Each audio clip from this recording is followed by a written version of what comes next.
Bienvenue dans la Feedback Machine. Dans ce format inédit créé par la machine, un investisseur décortique en live et sans interruption les projets de 100 entrepreneurs. Alors si tu cherches à comprendre comment analyser rapidement une boîte ou simplement à prendre un shoot de réalité entrepreneuriale, t'es au bon endroit. Tout de suite, un nouveau pitch et de nouveaux feedbacks par Jean de la Roche-Brochard, l'invité de la première édition. Et si toi aussi tu veux tenter l'exercice, rends-toi sur www.lamachine.com. Vas-y, raconte-moi tout. Du coup, moi, je suis Rémi. Je suis le cofondateur de Intuita. Intuita, c'est une agence de communication qu'on a pensée pour 2035 et qu'on lance dès 2025. L'idée, c'était en gros de mixer le meilleur de l'agence de com et de l'entrepreneuriat.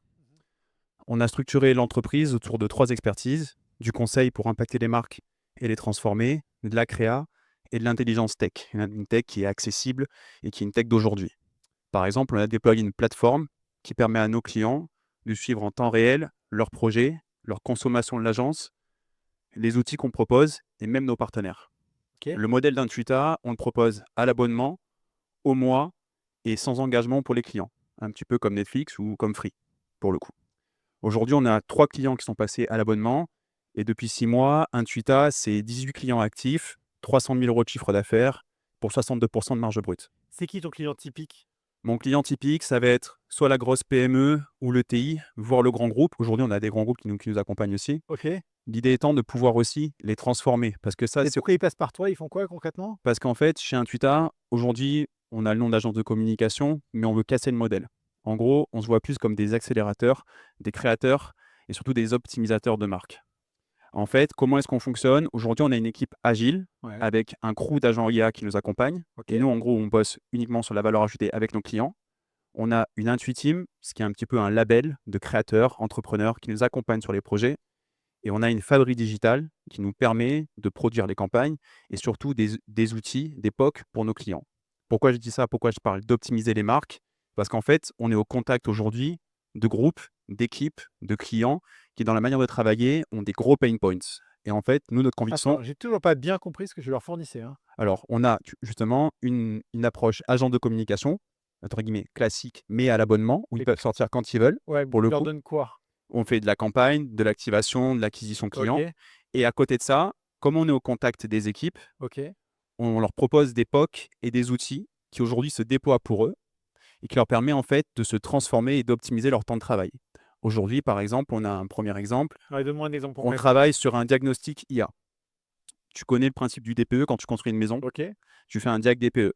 Nous, on déploie aujourd'hui un chatbot qu'on envoie à nos clients en modèle freemium qui leur permet en quelques questions de cerner leur workflow, le temps passé, les outils qui leur manquent. Et en Ok. gros, on envoie derrière un mail en disant voilà, si vous faites ça avec tel outil, vous allez optimiser à peu près X temps dans vos semaines de travail. Vous avez lancé ça quand? Là, on a fait le premier POC cette semaine, Ouais. pour le coup. On met la boîte. Et la boîte, on l'a lancée il y a 6 mois.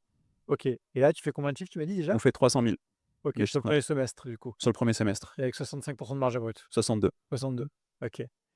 C'est quoi tes enjeux?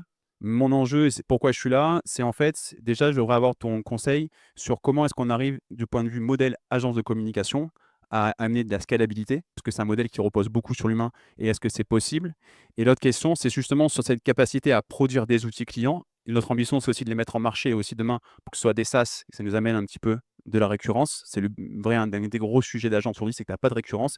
C'est comment est-ce qu'on arrive à scaler aussi ce modèle d'outils et la mise en marché. C'est pour ça que je suis là aujourd'hui, parce que je cherche des conseils là-dessus. C'est pas forcément, on est une agence de com, on n'est pas une startup. Je crois pas que ce soit possible ni souhaitable en fait. Ce qu'il faut, c'est que, si tu arrives à avoir une agence de com qui délivre un super service et que tu arrives à optimiser tous tes process internes avec des outils, tu peux devenir énorme et ça a beaucoup de valeur déjà et ça fait de la marge, tu vois? Tu auras jamais besoin de lever d'argent et tu auras pas à te buter à être le énième outil, en compétition avec les X ou Y outils, qu'il y a sur le marché. Parce que le problème aujourd'hui que tu as, c'est le problème des clients aujourd'hui, c'est pas les outils, parce que les outils, ils existent tous, il y en a plein. Il y Le en a problème, beaucoup c'est de trop. trouver des mecs comme toi qui en fait ont la tête bien faite pour, tu vois, pour, faire les bonnes campagnes et pour en fait utiliser les outils à bon escient dans leur boîte et donc ce que tu fais, c'est ça que tu fais bien et donc tu peux sortir un produit, mais le produit, il va pas sauver tes clients, tu vois? Et ils vont pas, tout d'un coup, se responsabiliser et devenir meilleurs.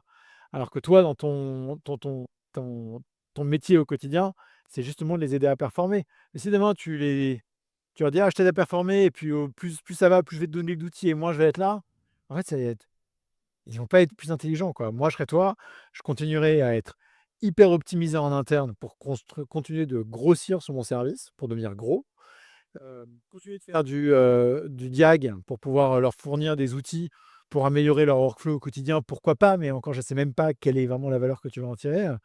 Et je me poserai vraiment la question si l'outil que tu décides de créer demain, c'est vraiment un outil qui est vraiment game changer pour eux, ou est-ce que c'est juste en fait un énième add-on qui ressemble aux 10 autres outils du marché, quoi. Il faut que ce soit vraiment game changer. Lancer un outil juste parce qu'on cherche la scalabilité, c'est horrible. Nous, l'idée derrière, en fait, c'était plus, on a lancé l'outil parce qu'on était confronté à des clients.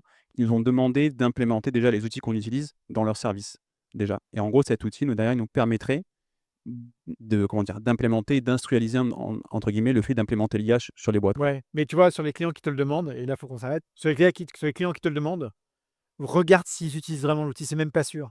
Parce que les mecs, ils ont le fantasme d'avoir l'outil, ah, je le veux chez moi et tout, et une fois qu'ils l'ont, ils en font rien. C'est hyper récurrent. C'est comment je suis derrière, quoi. Ah ouais, c'est clair. Et on a quoi là-dedans? Alors ça, c'est pour toi, du coup.